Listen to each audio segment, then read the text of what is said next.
So I obviously had seen George and Gil on Kroll show, Yes. but my first in-person, up-close exposure to it was when we did the event at the 92nd Street Y. Yes. And I watched you guys work, not just in the bits that you'd already rehearsed, but with the crowd.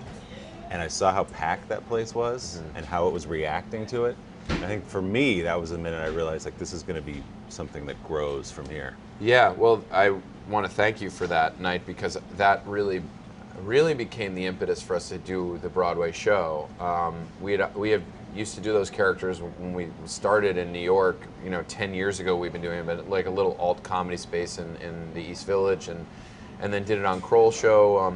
But doing that show that night with you at the 92nd Street Y, which felt like the mecca for these guys to be at, like literally, that we had so much fun and the reaction was so exciting and vibrant, and you were such a good sport to deal with those two monsters for an hour and a half. It was a pleasure. Yeah, but we literally walked out of that night and people were like, well, what's next for George and Gil? And that was the first night we were like, well, they're going to go to Broadway.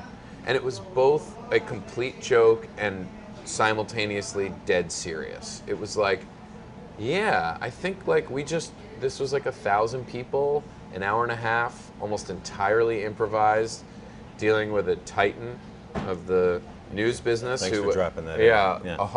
Asking the hard-hitting questions. But it really was this feeling of like, oh, if we could do this here, and this was this much, more than anything, it was like, this is just the most fun thing to do.